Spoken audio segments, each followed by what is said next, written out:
Rock Jesus Royal family search.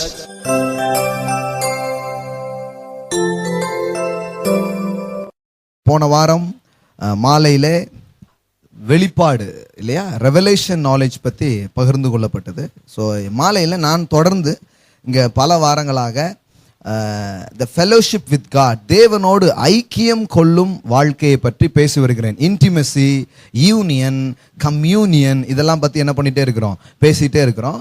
தேவனோடு ஐக்கியம் கொள்ளும் வாழ்வு. ஸோ இதை தான் நம்ம தொடர்ந்து பேசி வருகிறோம். இது இந்த கிறிஸ்தவ வாழ்க்கைக்கும் வேறு மதங்களில் சொல்லப்படுகிற வாழ்க்கைக்கும் ஏராளமான வித்தியாசம் இருக்கிறது. குறிப்பான ஒரு வித்தியாசம் என்ன அப்படின்னு சொன்னா, இது கடவுளை எங்கேயோ தூரம் நின்று பார்க்கும் ஒரு மார்க்கமோ வழியோ கிடையாது. தேவனை அருகிலே பார்த்து அவரோடு பேசி அவரோடு பழகி, அவர் நீங்க பேசுறது அவர் கேட்கறது, அவர் பேசுறது நீங்க கேட்கறது, இப்படியாக தேவனுக்கும் உங்களுக்கும் ஏற்படுகிற தனிப்பட்ட நட்பு தான் கிறிஸ்தவ வாழ்க்கையாக இருக்கிறது. Hallelujah. It's not a religion, it's a relationship. It's not a religion, it's a relationship. இது மதம் அல்ல, உறவு. எல்லாம் சொல்லுங்க, மதம் அல்ல, உறவு. உறவுக்கு நீங்க உறவுக்காரர்கள். தேவனுக்கு நீங்க யாரு? உறவுக்காரர்கள், சொந்தக்காரர்கள். இந்த பார்தலத்தின் சொந்தக்காரர் அவர், எந்தன் உள்ளத்தின் சொந்தமானார். அதான் நிஜம். எல்லாம் யாருக்கு உரியதோ அவரை நான் இப்ப வளைச்சு போட்டேன். அவர் இப்ப என்னுடைய ஆளா மாறிட்டாரு. என் கூடவே அவர் என்ன பண்றாரு, வர்றாரு. அவரும் நானும் இப்ப என்ன ஆயிட்டோம், ஒன்னாயிட்டோம். நானும் தேவன் எப்படி இருக்கிறோம், சும்மா இப்படி ஆயிட்டோம். இன்னொரு விதத்துல சொன்னா சிநேகிதராக மாறி இருக்கிறார். நண்பேண்டா அப்படிங்கிற மாதிரி மாறி இருக்கிறார். அவர் தான் தேவன். கரெக்டா சொன்னா இதுதான் கரெக்ட், வேற எப்படி சொல்றது. தேவன் எனக்கு என்னதான் மாறிட்டாரு, நண்பர். எல்லாம் சொல்லுங்க, நண்பர், சிநேகிதர், தோழர், மெய்ப்பர். பைபிள்ல பாருங்க, எல்லா வார்த்தைகளும் உறவு சம்பந்தமான வார்த்தை தான். மணவாளன், அவர் மணவாளன், நீங்க யாரு? அவர் மெய்ப்பர்னா நீங்க யாரு? ஆடு. அவர் அப்பானா நீங்க யாரு? பிள்ளை. அவர் சிநேகிதர்னா நீங்க யாரு? நீங்க உடன் சிநேகிதர். இப்படியே தான் இருக்கு பைபிள்ல. எல்லா வார்த்தையும் எதை குறிக்கிற வார்த்தை? உறவு. எல்லாம் சொல்லுங்க, உறவு, நெருக்கம். இதுக்கு தான் தேவன் நம்மளை என்ன பண்ணிருக்காரு, அழைத்திருக்கிறார். ஆகையால நம்ம வாழ்க்கையில ரொம்ப பிரதானமான ஒரு காரியம் இருக்கும் என்றால், வாழ்வை விட பிரதானமானது தேவன். ஹல்லேலூயா. இன்னைக்கு காலையில ஒரு அம்மாவுக்கு பிறந்த நாள் ஆசீர்வாத ஜெபம் செய்யும் போது பரிசுத்த ஆவியானவர் ஜெபம் பண்ணும் போதே இந்த இடத்த ஃபில் பண்ணார், அளவில்லாமல். ஏன்னா அவங்க அவ்வளோ ஆசையா வாங்கினாங்க. அப்போ ஒரு வார்த்தை எனக்கு ஞாபகம் வந்துச்சு, ஜீவனை பார்க்கிலும் உம்முடைய கிருபை நல்லது அப்படின்னு போட்டிருக்கு. ஜீவனை விட எது பெருசா? அவருடைய கிருபை ரொம்ப பெருசா. ஏன்னா அவங்க பல முறை ஜீவனோடு இருக்க போராடினவர்கள். ஆனால் இன்றைக்கு ஜீவனோடு மட்டும் இல்ல, ரொம்ப பலனோட இருக்கிறாங்க. ஏன்னா அவருடைய கிருபை இதை அவர்களுக்கு செய்திருக்கிறது. ஹல்லேலூயா. வியாதி படுக்கையில் இருந்து அவர்களை வியாதி படுக்கையை மாற்றினது மட்டுமல்ல, தேவன் அவர்களை இன்றைக்கு பலனோடு அவர் வைத்திருக்கிறார். நாம செய்யாத பல காரியங்களை அவங்க செய்யறாங்க. வாரத்துல பல முறை இங்க மீட்டிங்ல அட்டன் பண்றாங்க. எத்தனையோ இடங்கள்ல போய் அவங்க இயேசுவை குறித்த நற்செய்தியை பரப்புறாங்க. இன்னைக்கு கல்லிடை குறிச்சி மீட்டிங்கே அவங்க தான் என்ன பண்ணிட்டு இருக்காங்க, நடத்திட்டு இருக்காங்க. அந்த அம்மாவை தான் நான் சொல்லிட்டு இருக்கிறேன், நம்ம ரேச்சல் அம்மா. இன்னைக்கு மாலையிலையும் பாருங்க, இதை தான் ஞாபகப்படுத்த விரும்புறேன். என்ன அப்படின்னு சொன்னா, எல்லா காரியங்களை பார்க்கிலும் தேவன் என் வாழ்வில் பிரதானமானவர், முக்கியமானவராக அவர் இருக்கிறார். ஹல்லேலூயா. வாழ்க்கையின் எந்த காரியங்களை விட, வாழ்க்கையின் எந்த உறவுகளையும் விட என் தேவன் பெரியவர், என் தேவன் எனக்கு முக்கியமானவர் என்கிற நிலையிலே வாழ்வதுதான் கிறிஸ்தவ வாழ்க்கையாக இருக்கிறது. அந்த நிலையில வாழும்போது உங்க குடும்பத்தை நீங்க நல்லா பார்த்துப்பீங்க, உங்க தொழிலை நீங்க நல்லா பார்த்துப்பீங்க, உங்களுடைய உறவுகள் ரொம்ப நல்லா இருக்கும், மகிழ்ச்சி. உங்க வாழ்க்கையின் எல்லா காரியங்களிலேயும் ஒரு பெரிய நிறைவு இருப்பதை நீங்க என்ன பண்ண முடியும், பார்க்க முடியும். இதை பற்றி பல வாரங்கள் நான் பேசியிருக்கிறேன். சில வாரங்கள் நீங்க கேட்டிருப்பீங்க, சில வாரம் கேட்காம விட்டுருக்கிறதுக்கு வாய்ப்பு இருக்குது. கிட்டத்தட்ட 15 வாரங்களுக்கு மேலே இந்த நெருக்கத்தின் பயன்கள் என்ன, இந்த உறவு கொள்வதனால் என்ன நடக்கிறதுங்கிறத பேசிட்டே இருக்கிறேன். அதுக்கு அளவே இல்லை பாருங்க. ஏன்னா பைபிளே ஒரு ரிலேஷன்ஷிப் புக்கு தான். It's not a rule book, it is a relation book. சிலருக்கு இந்த பைபிள் எப்படி தெரியுதுன்னா இட்ஸ் a ரூல் புக்ஸ் அப்படின்னு நினைக்கிறாங்க. அதனால இதுல எடுத்துக்கிட்டு எப்பவும் என்ன பேசிட்டே இருப்பாங்க, ரூல் போட்டுக்கிட்டே இருப்பாங்க. இன்னைக்கு 2 ரூல், நாளைக்கு 2 ரூல், வாரம் வாரம் ரூல் கேட்டு கேட்டு கேட்டு கடவுள் நமக்கு ஒரு ட்ரில் மாஸ்டர் மாதிரி தெரிவார். ஸ்கூல்லலாம் இருப்பார் பார்த்துருக்கீங்களா, பிடி வாத்தியார் அந்த மாதிரி தெரிவார். இல்லைன்னா ஒரு ஜட்ஜி மாதிரி தெரிவார். சட்டத்தை மீறி விட்டாயா அப்படிங்கிற மாதிரியே நமக்கு தெரிவார் பாருங்க. கடவுள் ஜட்ஜி கிடையாது, கடவுள் அப்பா. ஹல்லேலூயா. பக்கத்தில் சொல்லுங்க, அவர் நியாயாதிபதி அல்ல, அவர் தகப்பன். அவர் நீதி உள்ள தேவன், அதுல எந்த மாற்று கருத்தும் கிடையாது. அவர் நீதி செய்கிறார். ஆனா முதல்ல நீங்க தெரிஞ்சுக்க வேண்டியது, அவர் நீதிபதிங்கிறது கிடையாது. நீதிபதிங்கிறது அவருடைய ஆக்ட்ஸ், நீதிபதிங்கிறது அவருடைய வேலையில ஒண்ணு.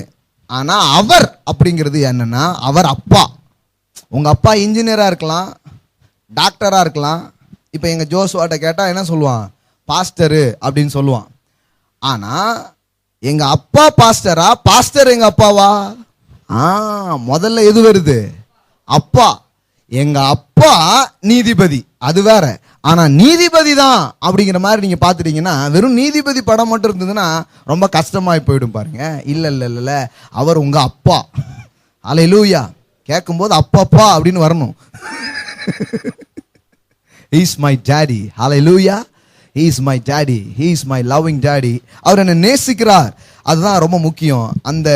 அந்த நேச உறவை மனிதன் விட்டு பிரிந்தான், மறுபடியும் அந்த நேச உறவுக்குள்ளாக மனு வர்க்கத்தை அவர் என்ன பண்றாரு, அழைக்கிறார். Come with me, come home. The whole message is come home. வேதாகமத்தில் இருக்கிற முழு செய்தியை ஒரு வரியில் சொல்ல வேண்டுமானால் come home. That's all. வீட்டுக்கு வா, அவ்வளவுதான். மீண்டும் என்னோடு உறவு கொள்வதற்கு வா அப்படின்னு தான் தேவன் என்ன பண்றார், மனு வர்க்கத்தை அழைக்கிறார். மனிதன் அவனுக்கு இருக்கும் சுயாதீனத்தை, அவனுக்கு இருக்கிற தெரிந்து கொள்ளும் ஆற்றலை தேவனை விட்டு பிரிந்து செல்வதற்காக அவன் உபயோகப்படுத்தினான். ஆனால் தேவன் மீண்டும் அவருடைய அன்பினால் கிருபையினால் அவன் வரவுக்காக காத்திருக்கிறார். அதை தான் லூக்கா 15 நம்ம என்ன பண்றோம், படிக்கிறோம். ஒரு அப்பா தன் வீட்டை விட்டு சென்ற மகன் மீண்டும் வீடு திரும்புவதற்காக காத்திருக்கும் ஒரு கதையை பற்றி நம்ம என்ன பண்றோம், படிக்கிறோம். நிறைய நேரத்தில் இந்த கதையில இந்த பசங்களை பத்தியே நம்ம ரொம்ப பேசிடுறோம். இந்த கதை பசங்களை பற்றிய கதை இல்ல, இந்த கதை அப்பாவை பற்றிய கதை. நம்ம எதை எம்பசைஸ் பண்ணணுமோ அதை எம்பசைஸ் பண்றது இல்லை. நிறைய நேரத்தில் ப்ராடிக்கல் சன்னு தான் நிறைய பேருக்கு தெரியும். ஆனா அவனுக்கு ஒரு அப்பா இருந்தாரு பாருங்க, அவரை பத்தி தெரியவே தெரியாது. ஏன்னா ரொம்ப பேசுனது எதை தான் பேசியிருக்கிறோம், கெட்ட குமாரன் கெட்ட குமாரன் தான் நிறைய பேசிக்கிறோம் தவிர நல்ல தகப்பன் நல்ல தகப்பன்ங்கிறது என்ன பண்ணல. யார்ட்டையாவது போய் நல்ல தகப்பன் கதை கேளுங்க, அது என்ன கதைங்க அப்படிம்பாங்க. கெட்ட குமாரன் கதை தெரியாதா, அது தெரியுங்க அப்படிம்பாங்க. அப்ப யார் ஹீரோ ஆயிட்டாரு, குமாரன் ரொம்ப ஹீரோ ஆயிட்டார். உண்மையிலே இது குமாரனை பற்றிய கதை அல்ல, இது அப்பாவை பற்றிய கதை, இது தகப்பனை பற்றிய கதை. பாருங்க, அதுதான் ரொம்ப முக்கியம். அந்த தகப்பன் எப்படி தன் பிள்ளை தன் வீட்டுக்கு வருவதற்காக காத்திருந்தாரோ, அதுபோல தன்னை விட்டு பிரிந்து போன மனிதன் தன்னிடத்திலே வருவதற்காக அவர் காத்திருக்கிறார். செய்திகளை அனுப்புகிறார், பலவிதமான வார்த்தைகள் நமக்கு வருகிறது. இது எல்லாத்தையும் அவர் அனுப்பி அவரோடு ஒப்புரவாக்கி கொள்ள, அவரோடு சேர்த்து கொள்வதுதான் அவருடைய நோக்கமும் தீர்மானமுமாக இருக்கிறது. ஆமென். ஒரு வசனத்தை உங்களுக்கு வாசித்து காண்பிக்க விரும்புகிறேன். வேதாகமத்தை திருப்பிக் கொள்ளுங்கள். கொரிந்தியர் புஸ்தகம் 2 கொரிந்தியர் புஸ்தகம் 5வது அதிகாரம் 18வது வசனத்திலிருந்து பாருங்கள். 2 கொரிந்தியர் 5:18. இவையெல்லாம் தேவனாலே உண்டாயிருக்கிறது, அவர் இயேசு கிறிஸ்துவை கொண்டு நம்மை தம்மோடே ஒப்புரவாக்கி ஒப்புரவாக்குதலின் ஊழியத்தை எங்களுக்கு ஒப்பு கொடுத்தார். ஒப்புரவாக்குதல்னா என்ன? ரெக்கன்சிலேஷன். ரெண்டு பேரை பத்தி தப்பா நினைச்சுக்கிட்டு இருக்காங்க.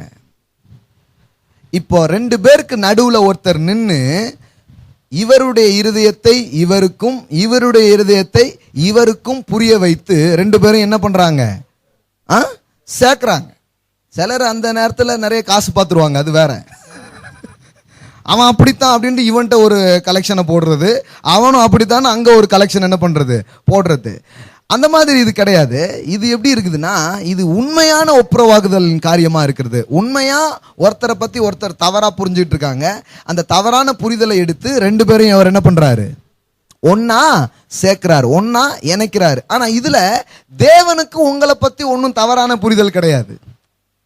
அதனால இயேசு கிறிஸ்து இந்த ஒப்புரவாக்குதலின் வேலையை செய்ய வந்த போது பிதாவினுடைய உள்ளத்தை மாற்றும்படியா அவர் ஒன்றும் என்ன பண்ணல, செய்யல. ஆனா நிறைய நேரத்தில் நாம் அப்படி நினைச்சுக்கிறோம். என்ன நினைச்சுக்கிறோம்னா, அவர் நம்ம மேல நம்மளை ஏதோ பண்ணணும்னு நினைச்சிட்டு இருந்தாரு.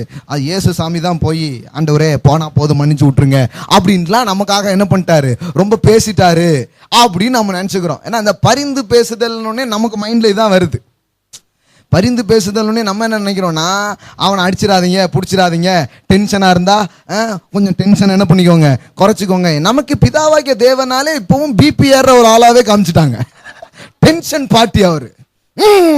விட்டு இப்போ பாரு அவனை என்ன பண்ணுதுன்ட்டு. உடனே அவர் இயேசுநாதர் எழும்பி வந்து, ஒன்றும் டென்ஷன் ஆகாதீங்க பிதாவே, நான் போய் எல்லாத்தையும் என்ன பண்ணிக்கிறேன், வந்து இது பண்ணிக்கிறேன், அதனால நீங்கள் ஒன்றும் இது பண்ணிக்காதீங்க. உங்கள் டென்ஷன் ஏதாவது இருந்தால் என் மேலே ஏதாவது என்ன பண்ணிக்கோங்க, காட்டிக்கோங்க, அவன் மேலே என்ன பண்ணாதீங்க, காட்டாதீங்க. இப்படியே நமக்கு சொல்லி வந்ததுனால நமக்கு என்ன ஆயிடுச்சுன்னா, இயேசு நல்லவரான்னு கேட்டால் முக்கா பேசி பேர் என்ன தான் சொல்லுவாங்க, அவர் நல்லவர் தாங்க. ஆனால் அந்த பிதா இருக்கிறாரு பாருங்க, இயேசு ரொம்ப நல்லவர், அவர் வாழ்க, பிதாவும் வாழ்க. ஆனா பாத்தீங்கன்னா சம்டைம்ஸ் அவர் வந்து கொஞ்சம் என்ன ஆயிடுறாரு, வேற மாதிரி ஆயிடுறாரு அப்படிங்கிற மாதிரி ஒரு எண்ணம் நமக்கு இருக்குது பாருங்க. பாருங்க, இது ஒரு மிக மிக தவறான ஒரு பதிவு, தவறான ஒரு எண்ணம். உங்களை குறித்து தேவனுக்கு ஒரு நாளும் ஒரு எதிரான எண்ணம் இருந்ததே கிடையாது. அப்படி இருந்ததுன்னா நீங்க இருக்கவே மாட்டீங்க. நீங்க இருக்கிறதே அவருக்கு அப்படி ஒண்ணு இல்லை அப்படிங்கிறது அடையாளமாக இருக்கிறது. புரியுதுங்களா உங்களுக்கு?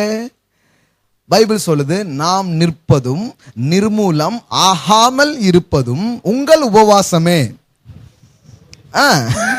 உங்கள் ஜெபத்திலே தான் நீங்கள் இருக்கிறீர்கள். இல்ல ஐயாவின் ஜெபத்திலே நீங்கள் நிற்கிறீர்கள். எந்த ஐயாவின் ஜெபமும் அங்க போடல.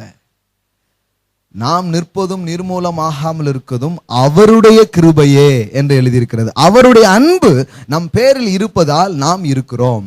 பவுல் அப்போஸ்தலன் இதை நன்றாக விளங்கி கொண்டவராக இப்படி சொல்லுகிறார், நான் இருப்பது தேவ கிருபையால். I am what I am by the grace of God. நான் யாராக இருக்கிறேனோ அது தேவனுடைய கிருபையினால் நான் இருக்கிறேன் அப்படின்னு சொல்றாரு. ஹல்லேலூயா.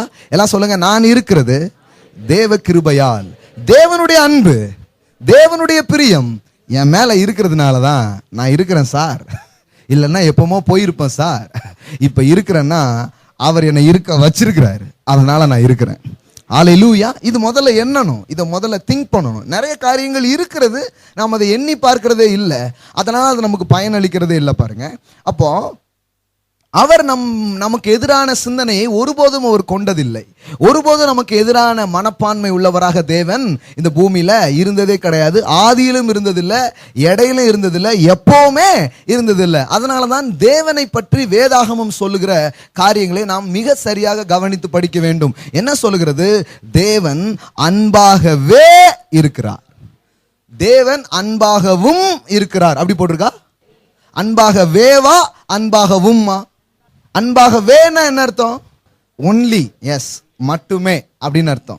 அன்பாகவும்னா அவர் அன்பாவும் இருக்காரு, வம்பாவும் இருப்பாரு அப்படிங்கிற மாதிரி நமக்கு ஆயிடுது. சிலர் சொல்லுவாங்க, தேவன் வந்து சிலர் ஒரு பக்கத்தை தான் கடவுளை பற்றி சொல்லுகிறார்கள். பாலசேகர் போன்ற பிரசங்கியார்கள் என்ன சொல்லுகிறார்கள்? தேவனுடைய ஒரு பக்கத்தை சொல்லுகிறார்கள். ஒரு நாணயத்துக்கு ரெண்டு பக்கம் இருக்கின்றன. ஒரு பக்கம் மட்டுமே சிலர் என்ன பண்றாங்க, சொல்றாங்க. ஒரு நாணயத்துக்கு ரெண்டு பக்கம்ங்கிறதெல்லாம் கரெக்ட். ஆனா ஆண்டவருக்கு ரெண்டு பக்கம்னு யார் சொன்னா? அவர் என்ன நாணயமா? அவருக்கு ரெண்டு பக்கம் இருக்கிறதா சொல்லல. அப்படியே ரெண்டு பக்கம் இருந்தா கூட அந்த பக்கம் என்னங்கிறது உங்களுக்கு காமிக்கிறேன் பாருங்க. யாக்கோபு 1ஆம் அதிகாரம் பாருங்க. இதெல்லாம் கொஞ்சம் நீங்க பிலாசபிக்கலா பேசுனா நான் அதுக்கு அந்த மாதிரி பதில் சொல்றதுக்கு ரெடியா இருக்கிறேன் நான். யாக்கோபு 1ஆவது அதிகாரம் எடுத்துக்கோங்க பார்க்கலாம். சரி, இவங்க சொல்ற மாதிரி இன்னொரு பக்கம் அப்படிங்கிறது இருந்தா அந்த பக்கம் எப்படி இருக்குது அப்படிங்கிறது பார்த்துடலாமே. யாக்கோபு 1 எடுத்துட்டீங்களா? யாக்கோபு 1 17வது வசனம் பாருங்க. 1வது அதிகாரம் 17வது வசனம். நன்மையான எந்த ஈவும் பூரணமான எந்த வரமும் பரத்திலிருந்து உண்டாகி ஜோதிகளின் பிதாவினிடத்திலிருந்து இறங்கி வருகிறது. வேதவசனம் என்ன சொல்லுகிறது? எந்த நன்மையும் எங்கிருந்து இறங்கி வருகிறதாம்? தேவனிடத்தில் இறங்கி வருகிறது. ஹல்லேலூயா. அதனாலதான் நீங்க தேவனிடத்துல வந்திருக்கீங்கன்னு வச்சுக்கோங்களேன், நன்மை இறங்கி வரும் இடத்தண்டை வந்திருக்கிறீர்கள். நிறைய பேர் தூங்கிட்டீங்கன்னு நினைக்கிறேன். இருக்கிறீங்களா? தேவனிடத்துல நீங்க வந்திருக்கீங்கன்னு என்ன அர்த்தம்? நன்மை இறங்கி வரும் இடத்துக்கு என்ன பண்ணிருக்கீங்க? வந்திருக்கீங்கன்னு அர்த்தம். ஹல்லேலூயா. நான் ஆண்டவர்கிட்ட வந்திருக்கிறேன்னு அர்த்தம், நன்மை புறப்படுற இடத்துக்கு நான் வந்துட்டேன். இனி எனக்கு நன்மை தான் நடக்கும், இனி என் வாழ்க்கை நன்றா தான் இருக்கும். அதான் காரியம். இப்ப பாருங்க, இறங்கி வருகிறது. எல்லாம் சொல்லுங்க, இறங்கி வருகிறது. நன்மையான எந்த ஈவும் அப்படின்னா என்னன்னா, every good gift is comes from above. எந்த நல்ல காரியமும் ஒரே ஒருத்தர் தான் வருது, அது உங்கள் தேவனாகிய கர்த்தர். ஹல்லேலூயா. அதனால நன்மைக்கு நான் அங்க தேடணும் இங்க தேடணுங்கிற அவசியம் இல்லை. என்றைக்கு என் தேவனை தேடி நான் வருகிறேனோ அன்றைக்கு எல்லா நன்மையும் என்னை தேடி வரும், உங்களை தேடி வரும். ஹல்லேலூயா. எல்லாம் சொல்லுங்க, நன்மை என்னை தேடி வரும். ஆமென். தீமை என்னை விட்டு விலகும், நன்மை என்னை தேடி வரும். இப்ப பாருங்க, இதுதான் பிதாவை பற்றிய காரியங்கள். இப்படியே சொல்லிட்டு வரார் பிதாவை பற்றி. அப்படி சொல்லிட்டு இந்த மாதிரி இப்படியும் இருக்கிறார் அப்படியும் இருக்கிறாருங்கிற ஆளுக்காகவே ஒரு லைன் சேர்த்திருக்கிறாரு. என்ன லைன் பாருங்க? அவரிடத்தில் யாதொரு மாறுதலும் யாதொரு வேற்றுமையின் நிழலும் இல்லை. அப்படின்னா என்ன? அவர் சில நேரம் இப்படி சில நேரம் அப்படிங்கிறது அவர்கிட்ட கிடையாது. அவரை சில சொல்லுவாங்க, ஏன் ஒரு பக்கத்தை பார்த்துருக்க இன்னொரு முகத்தை. இதெல்லாம் வந்து சினிமா டைலாக் பாருங்க, இது ஆண்டவரை பத்திய டைலாக் கிடையாது. சில சொல்லுவாங்க தெரியுமா, அவர் நல்லவனுக்கு நல்லவர் வல்லவனுக்கு வல்லவர். நம்ம சார் அடிக்கடி சொல்லுவாங்க இந்த விஷயத்த. அவர் ஒன்றும் எம்ஜிஆர் கிடையாது, 3 வாரி பார்த்துட்டு திருப்பி அடிக்கிறதுக்கு. ஏன்னா எம்ஜிஆர் என்ன பண்ணுவாருன்னா, ஒரு 3 வாட்டி அடி வாங்குவார். இல்லை எம்ஜிஆர் மட்டும் இல்லை, அதுக்கப்புறம் பல ஹீரோக்கள் என்னதான் பண்ணுவாங்க, ஒரு 2-3 வாட்டி அடி வாங்குவாங்க. அதுக்கப்புறம் நமக்கே தெரியும் இப்போ அந்த ஃபார்முலா வந்து ஒர்க் அவுட் ஆகாது. ஏன்னா இப்போ உள்ள ஆட்களுக்குலாம் தெரியும், 3 வாட்டி அடி வாங்கினா 4வது வாட்டி என்ன பண்ணுவார், போய் அடிப்பார். சிலர் ஆண்டவரும் அப்படிதான் நினச்சிக்கிறாங்க, அப்படியே பார்ப்பார் ஒரு 2-3 வாட்டி, அதுக்கப்புறம் ஒரே தூக்கு என்ன பண்ணிடுவார், தூக்கிடுவார் அப்படின்னு நினைக்கிறாங்க. பாருங்க, அப்படி கிடையாதுன்னு வேதவசனம் சொல்லுது. தேவனை பற்றி உங்களுக்கு சில தவறான அபிப்பிராயங்கள் இருக்கிறபடினால் நீங்கள் அவரை பற்றி அப்படி சிந்திக்கிறீர்களே தவிர தேவன் அப்படிப்பட்டவர் அல்ல. தேவன் அன்பாகவே இருக்கிறார். ஹல்லேலூயா. அன்பாகவும் அல்ல, அன்பாகவே இருக்கிறார். ஹல்லேலூயா. எல்லாம் சொல்லுங்க, என் தேவன் அன்பாகவே இருக்கிறார், என் மேல பிரியமாகவே இருக்கிறார், எனக்கு நன்மை செய்யும்படியாகவே இருக்கிறார். அப்போ உங்களை குறித்து ஆண்டவர் பார்க்கும்போது ஒரு கடுசான எண்ணங்களோட ஒரு கோபமான எண்ணங்களோட அவர் உங்களை பார்த்துட்டு இல்லை. அவர் உங்களை எப்படி பார்க்கிறாரு? பிரியமே, ரூபவதியே, உன்னில் பழுதொன்றும் இல்லையே, இப்படிதான் பார்க்கிறாரு. என் பிள்ளை அப்படிதான் பார்க்கிறாரு, என்னுடைய மகன் என்னுடைய மகள் அப்படிதான் பார்க்கிறாரு. அப்போ வேதவசனம் இந்த ஒப்புரவாக்குதல் என்று சொல்லும் போது, இந்த ஒப்புரவாக்குதல்ல 2 பேரை பத்தி எப்படி இருக்கும்? தப்பான அபிப்பிராயம் இருக்கும். ஆனா இதுல தேவனுக்கும் நமக்கும் நடுவாக கிறிஸ்து நின்று ஒப்புரவாக்கும் போது, இங்கு தேவனுக்கு நம்மை பற்றி ஒன்றும் எதிரான எண்ணம் அல்ல, ஆனால் நமக்கு தான் அவரை பற்றி 1000 எதிரான எண்ணங்கள் இருக்கிறது. ஆகையால் இயேசு இந்த பூமிக்கு வந்து நம் மனதில் தேவனை பற்றி போடப்பட்ட எல்லா தவறான விதைகளையும் படங்களையும் அபிப்பிராயங்களையும் எடுத்து பரமபிதாவை பற்றி சரியானதை நமக்குள்ள போடுறதுக்கு தான் அவர் வந்தார். அதுதான் முக்கியமான காரியமாக இருக்கிறது. அல்லேலூயா. புரியுதா உங்களுக்கு? இயேசு எதுக்கு வந்தார் சொல்லுங்க? பிதாவை பற்றி நமக்கு இருந்த படத்தை எடுத்து சரியானதை என்ன பண்றாரு, வைக்கிறதுக்காக அவர் வந்தார். இதுதான் முக்கியமான ஒரு காரியம். பாருங்க, ஏன் இதை வைக்கணும்? இதை வைக்கிறதுனால எனக்கு என்னங்க அப்படின்னா, இதை வைக்கும்போது தான் உங்களுக்கு நம்பிக்கையும் விசுவாசமும் வருகிறது. நீங்கள் தேவனண்டை இன்னும் கிட்டி சேருவீர்கள். இன்னும் தேவனை நம்ப, இன்னும் தேவனை சார்ந்து கொள்ள, இன்னும் தேவனோடு ஐக்கியப்படுகிற ஒரு எண்ணம் உங்களுக்கு உருவாக ஆரம்பிக்கிறது. அல்லேலூயா. அது வரைக்கும் நாம கிட்டவே வரமாட்டோம், தூரவே என்ன பண்ணிட்டே இருப்போம், நின்றுகிட்டே இருப்போம். அதனால இந்த அபிப்பிராயத்தை மாற்றுவது ரொம்ப அவசியமான காரியமாக இருக்கிறது. பாருங்க, அந்த 2 கொரிந்தியர் மறுபடியும் வருவோம். 2 கொரிந்தியர் 5வது அதிகாரம் 18 வாசிச்சோம் இல்லையா? ஒப்புரவாக்குதலின் ஊழியத்தை எங்களுக்கு ஒப்பு கொடுத்தார். ஊழியம் கூட என்னதானா? ஊழியம்னா என்னன்னா, பிரசங்கத்தை கேட்டா இருக்கிற ஆள் ஓடி போயிடக்கூடாது. பிரசங்கத்தை கேட்டா வெளியில இருக்கிற ஆட்கள் கூட உள்ள வரலாம் அப்படின்னு என்ன தோண்டணும். அதுதான் ஊழியமா இருக்குது பாருங்க. ஆமென்.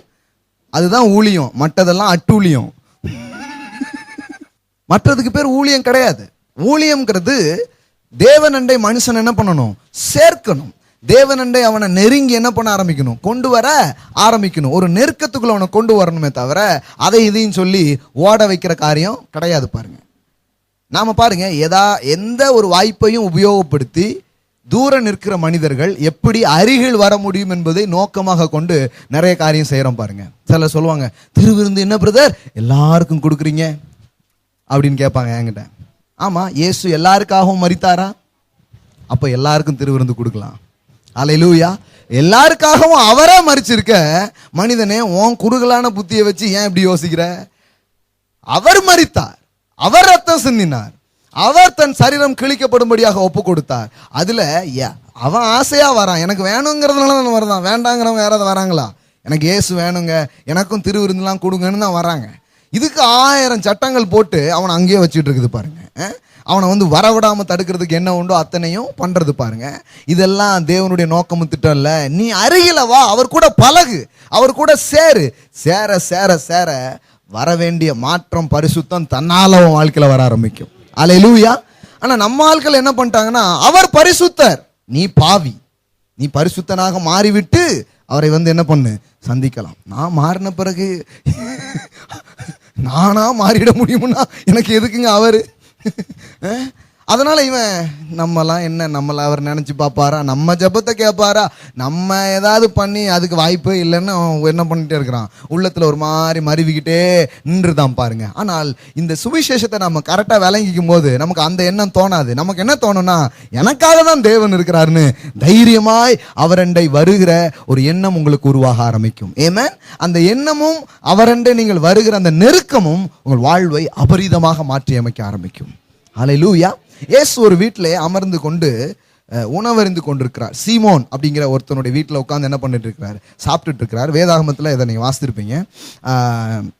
அப்படி சாப்பிட்டுட்டு இருக்கும்போது ஒரு பாவியான ஸ்திரீ அங்கே என்ன பண்றா? வர்றா. வந்து இயேசுவை தொடுகிறாள். இயேசுவின் பாதத்திலே கண்ணீர் சிந்துகிறாள். அவளுடைய தலை முடியை கொண்டு என்ன பண்றா? பாதத்தை துடைக்கிறாள். தான் கையில வைத்திருந்த தைலத்தை என்ன பண்றா? ஊத்துகிறார். இதெல்லாம் பண்ணிக்கிட்டே இருக்கிறாரு.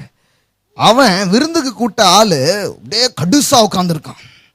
இவர் என்ன தேவன்ட்டு இருந்து வந்த ஆளா என்னன்னு எனக்கு சந்தேகமா இருக்க. ஏன்னா ஒரு பாவி வந்து தன்னை தொடுகிறாள், அதை இவள் அனுமதிக்கிறாரே, இது எப்படி அப்படின்னு இவன் மனசுலதான் நினைக்கிறான். ஏன்னா வெளியே கேட்கறதுக்கு பயம் பாருங்க. விருந்துக்கு கூப்பிட்டுக்கிட்டு 1000 எண்ணம் ஓடுது. உடனே இவர் திரும்பி, சீமோனே நீ சிந்திக்கிறது என்னன்றாரு. ஆத்தாடி, எப்படி இருந்திருக்கும் பாருங்க. சீமோனே நீ சிந்திக்கிறது, இந்த ஜீசஸ் மூவின்னு ஒன்று இருக்கு பாருங்க. அது பாருங்க, ரொம்ப நல்லா இருக்கும். அந்த மூவில இது ரொம்ப நல்லா இருக்கும். படார்னு அவர் திரும்பாரு, சீமோனே சிந்திக்கிறது என்ன அப்படிம்பாரு. அவன் வந்து ஒரு மாதிரி ஆயிடுவான். அவன் வந்து அப்போ நான் உனக்கு ஒன்று சொல்றேன் அப்படின்னு சொல்லிட்டு ஒரு கதை சொல்லுவார் பாருங்க. நம்ம ஆண்டவர் பாருங்க, அவனையும் வந்து கரெக்டாக தான் ட்ரீட் பண்றாரு. அவனையும் பலார்னு அடிக்கிற மாதிரி 2 வார்த்தை என்ன பண்றது இல்லை, சொல்றது இல்லை பாருங்க. ஏன்னா பாவம் அவனுக்கு அதான் புரிதல் இருக்கு அப்படின்ட்டு அவன்கிட்ட ஒரு கதை சொல்றாரு. ஒருத்தன் வந்து பாத்தீங்கன்னா இந்த மாதிரி ஒரு 10,000 ரூபா கடன் என்ன பண்ணிருக்கிறான், வாங்கியிருக்கிறான் அப்படின்னு வச்சுக்கோமே. அவனுடைய கடனை அவர் என்ன பண்றாரு? மன்னிக்கிறாரு. இன்னொருத்தன் 100 ரூபாய் சும்மா இந்த டீ கடைக்கு போகும்போது வாங்கியிருக்கான், அதையும் என்ன பண்ணிருக்கிறாரு? மன்னிச்சிருக்கிறாரு. இந்த 2 பேர்ல யார் அதிகம் அன்பு கூறுவான் அப்படின்ட்டு கேட்கிறாரு. உடனே சீமோன் வந்து, இது என்ன பெருசு, அழகா போய் சொல்லிடுவோன்ட்டு இந்த ரொம்ப யாருக்கு மன்னிச்சாங்களோ அவங்க தான் என்ன பண்ணுவாங்க? அன்பு கூறுவார். அந்த அன்னைக்கு இயேசு வந்து சொன்னாரு, இவள் செய்த அநேக பாவங்கள் இவளுக்கு மன்னிக்கப்பட்டிருக்கிறது, எவன் அதிகம் மன்னிக்கப்பட்டிருக்கிறானோ அவன் அதிகம் அன்பு செய்கிறான் அப்படின்னு சொன்னார். அல்லேலூயா. அதிகமா, அதாவது தட் மீன்ஸ் இவன் நிறைய பண்ணிருக்கா, இவன் கம்மியா பண்ணிருக்கான்னு அர்த்தம் இல்ல. இவள் அதிகமாய் மன்னிப்பை உணர்கிறாள், இவன் மன்னிப்பை அந்த அளவுக்கு உணரல. அதிகமாய் மன்னிப்பை உணர்கிறவர்கள் போய் பாவம் செய்வதில்லை, அவர்கள் அதிகம் அன்பு செய்ய துவங்குகிறார்கள். அல்லேலூயா. நம்ம என்ன நினைக்கிறோம்னா மன்னிச்சாருன்னா அடுத்தாலையும் கிளம்பி போவோம் அப்படிங்கிற ஒரு எண்ணம் வரும்னு நினைக்கிறோம். தப்பு. உண்மையாய் மன்னிப்பை உணர்கிறவர்கள் அடுத்தாலையும் போய் செய்யணுங்கிற எண்ணம் வராது. என்ன எவ்வளவா மன்னிச்சிங்க, உங்க அன்புக்கு நன்றி. அந்த அன்பை என்ன என்ன என்ன இன்னும் மாற்றம் வருமே தவிர மறுபடியும் போய் எதையோ ஒன்று எனக்கு செய்ய தோணாது. பாருங்க, விபச்சாரத்தில் பிடிக்கப்பட்ட ஒரு பெண்ணை இயேசுகிட்ட கொண்டு வராங்க. அங்க இருக்கிற மதவாதிகள்லாம் சேர்ந்து இவள் மேல என்ன பண்ணணும், கல்லெறியணும். மோசையே சொல்லியிருக்கிறார். ஊர்ல பெரிய பிரசங்கியார் தெரியுமா அவர் உங்களுக்கு, அவரே சொல்லியிருக்கிறார் என்ன பண்ணணும், கல்லெறியணும்னு சொல்லியிருக்கிறாரு. நீங்க என்ன சொல்றீங்க அப்படின்ட்டு, நீ இப்பதான் ஆரம்பிச்சு ஊழியெல்லாம் செஞ்சுட்டு இருக்கீங்க, நீங்க என்ன சொல்றீங்க அப்படின்ட்டு என்ன பண்ணியிருக்கிறாங்க, கேட்டிருக்கிறாங்க. உடனே இயேசு சொன்னாரு, உங்களில் பாவம் செய்யாதவன் எவனோ அவன் முதல் கல்லை எரிய கடவன் அப்படின்னாரு. பாருங்க, பார்த்தா சின்ன பசங்க கொண்டு என்ன பண்ணிட்டாங்க, கிளம்பி போயிட்டாங்க. ஒருத்தனும் எரியறதுக்கு அங்க தயாரா இல்லை. இப்போ அந்த பெண்ணை பார்த்து இயேசு சொன்னாரு, ஸ்திரியே, நானும் உன்னை ஆக்கினைக்குள்ளாக தீர்க்கிறதில்லை, போ, இனி பாவம் செய்யாதே அப்படின்னு சொன்னார். எல்லாம் சொல்லுங்க, போ, இனி பாவம் செய்யாதே. அதாவது தண்டனையிலிருந்து இயேசு அந்த பெண்ணை காப்பாற்றினார். இப்ப சொல்றாரு, கோ, இந்த மாதிரி லைஃப் நீ வாழாதம்மா, ஒரு நல்ல வாழ்க்கை வாழுன்னு சொல்லி அனுப்பி அமைக்கிறார். அதான் அர்த்தம், பாவஞ்சேன்னு அர்த்தம். இப்படியே ஒரு வாழ்க்கை வாழாத, இது ரொம்ப மட்டரகமான ஒரு வாழ்க்கை. இந்த வாழ்க்கை வாழ நான் உனக்கு மன்னிப்பையும் ரட்சிப்பையும் என்ன பண்ணல, தரல. நான் உனக்கு தருகிற மன்னிப்பையும் ரட்சிப்பையும் உபயோகப்படுத்தி இன்னும் ஒரு சிறந்த வாழ்க்கை வாழு என்று சொல்லி அவளை அனுப்புகிறார். அல்லேலூயா. அப்ப மன்னிப்புங்கிறது மீண்டும் மீண்டும் எதையோ ஒன்று செய்யறதுக்கு தூண்டுகிற ஒரு காரியம் அல்ல. உண்மையான மன்னிப்பை ஒரு மனிதன் உணர ஆரம்பிக்க அவனுக்கு என்ன தோணும்னா, அந்த அன்புக்கு இன்னும் நான் பாத்திரமா நடந்துக்கணும், அந்த அன்புக்கு இன்னும் நான் சரியா நடந்துக்கணுங்கிற எண்ணம் தான் அவனுக்குள்ள என்ன பண்ண வர ஆரம்பிக்கும். அப்படிப்பட்ட கிருபையும் அன்பை தான் நாம் இந்த இடங்கள்ல பிரசங்கம் பண்ணிட்டு இருக்கிறோம். பாருங்க, ஏமேன். எப்படினாலும் வா, ஆனா வர வர வர நீங்களா இருக்க முடியாது, நீங்கள் வேறு விதமாய் மாற்றப்படுவீர்கள். அல்லேலூயா. உடனே நான் இன்னும் மாறலையே, நான் சரியில்லை அப்படி பெறக்கூடாது. அப்படி போறதுக்காக இது கிடையாது. இது என்னன்னு சொன்னா, நீங்கள் மன்னிப்பை அதிகம் உணர உணர உணர உணர தேவனோ இடத்துல அன்பு செலுத்தவும் உறவு கொள்ளவும் நீங்க என்ன பண்ணிடுவீங்க, ஆயிடுவீங்க. அதனாலதான் வேதம் சொல்லுது, எவனுக்கு அதிகம் மன்னிக்கப்படுகிறதோ அவன் அதிகம் பாவம் செய்கிறான்னு சொல்ல, அவன் அதிகம் அன்பு கூறுகிறான். எல்லாம் சொல்லுங்க, அதீத மன்னிப்பு அதிக அன்பை உருவாக்குகிறது. அப்போ ஒப்புரவாக்குதலின் ஊழியம், எல்லாம் சொல்லுங்க, ஒப்புரவாக்குதலின் ஊழியம். ஏன்னா மனிதனுக்கு தயக்கம், கடவுள் என்னை ஏற்றுக்கொள்வாரா, நான் ஒரு இடத்துல வர முடியுமா அப்படிங்கிற அப்படி 1000 தயக்கங்களோடு அவன் இருக்கிறான். அப்படி தயக்கங்களோடு இருக்கிற மனுஷனுக்கு போய் நீ தயங்காதே, அருகில் வா அப்படின்னு சொல்லி அவனை கூப்பிடுறது தான் ரொம்ப முக்கியமான காரியம்னு சொல்றாரு. தொடர்ந்து பாருங்க 5ஆம் அதிகாரம் 19வது வசனம். பவுல் அப்போஸ்தலன், நாங்க இப்படிப்பட்ட ஊழியத்தை தான் என்ன பண்றோம், செய்யறோம். பாருங்க, அப்ப ஊழியத்துக்கே ஒரு டெஃபினேஷன் அவர் கொடுக்கிறார். ஊழியம்னா என்ன, இப்படி இருந்தாதான் ஊழியம். ஜனங்களை ஓட ஓட வைக்கிறதுக்கு பேர் என்ன கிடையாது, ஊழியம் கிடையாது. எங்கேயோ இருக்கிறவனை உள்ள ஓடி வர பண்றதுக்கு பேர் தான் என்னது, ஊழியமாக இருக்கிறது. ஒரு நல்ல டெஃபினேஷன் தரார். ஏன்னா இதெல்லாம் எது கரெக்டான ஊழியங்கிறத நீங்க இந்த மாதிரி வச்சு என்ன பண்ணிக்கலாம், கண்டுபிடிக்கிறது உங்களுக்கு உதவியா இருக்கும். 19 பாருங்க. அது என்னவெனில், அதை கொஞ்சம் எக்ஸ்பிளைன் பண்ணி சொல்றாரு. அது என்னவெனில், தேவன் உலகத்தாருடைய பாவங்களை, ஆஹா எப்படி போட்டிருக்கு பாருங்க, தேவன். நான் சின்ன வயசுல இருந்து கேட்டது என்னன்னா, அவர் ஒண்ணா எண்ணி எண்ணி எண்ணி அடிப்பாரே, இதான் நான் கேள்விப்பட்டிருக்கேன். ஆண்டவர் ஒரு பாக்கெட் சைஸ் நோட்டு வச்சிருக்காரு, உன் கூடவே வராரு, வந்து என்ன பண்ணிட்டே இருக்கிறாரு, நோட் எதுக்கு, நோட் பண்ணதான்.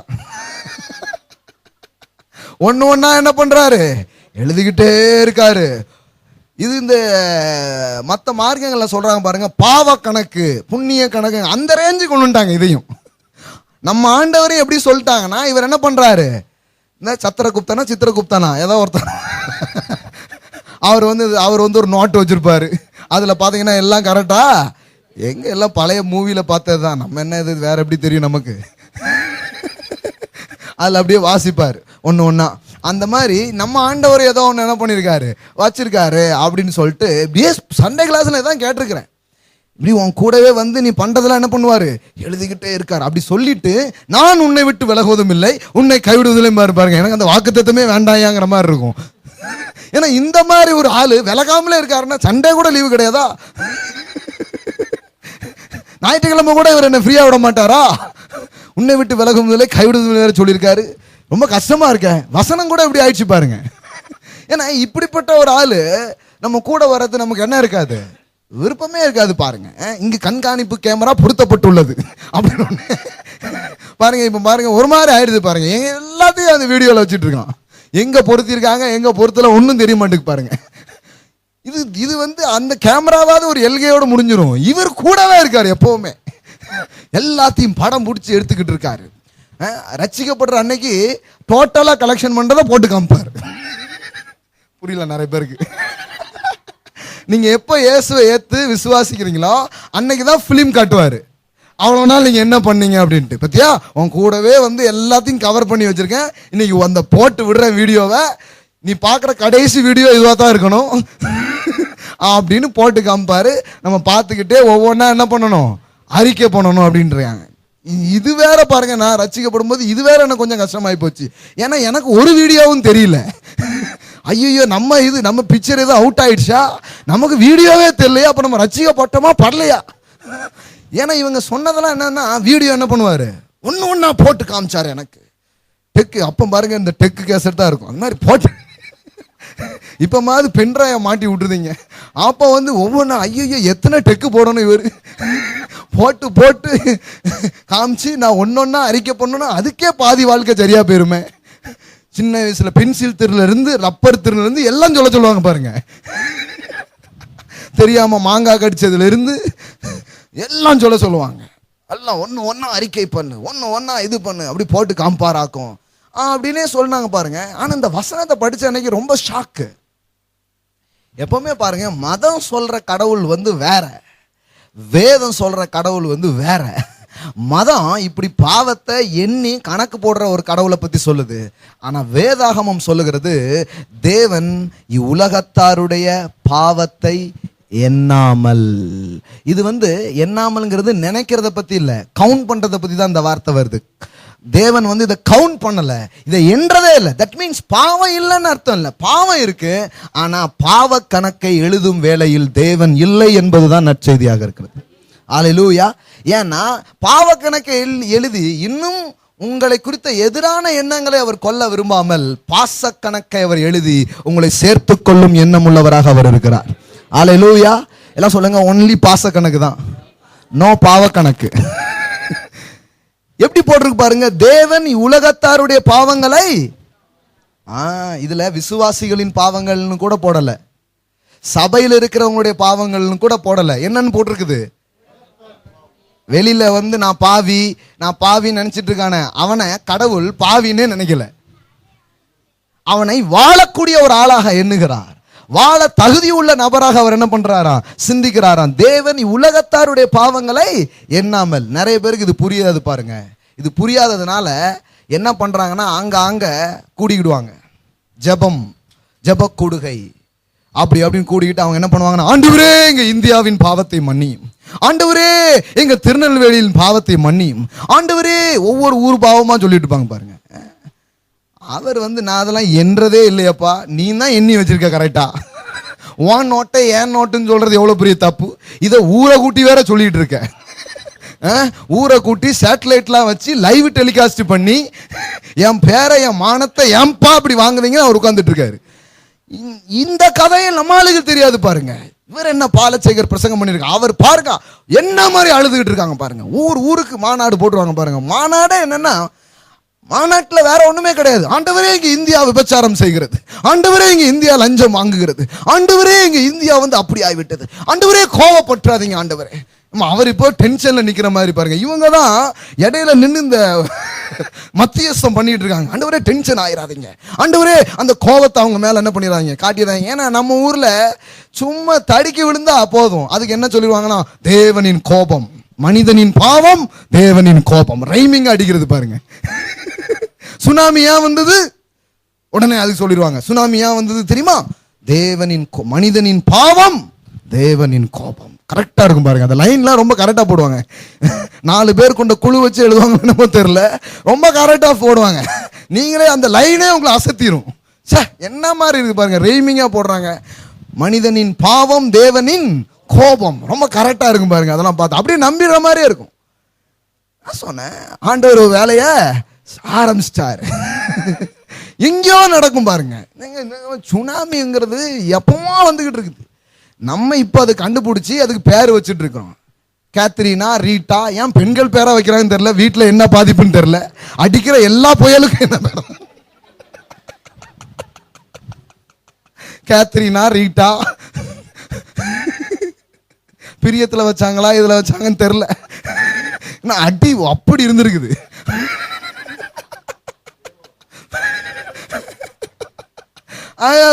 நீங்க எங்க ஆண் பேர் பார்த்துருக்கீங்களா? அதுல ஒரு ஆம்பளை பேர் வைக்க மாட்டாங்க பாருங்க. எல்லாம் கேத்ரினா, ரீட்டா. இன்னும் எது வந்தாலும் அதான் என்ன பண்ணுவாங்க, ஒரு பேர் வச்சு.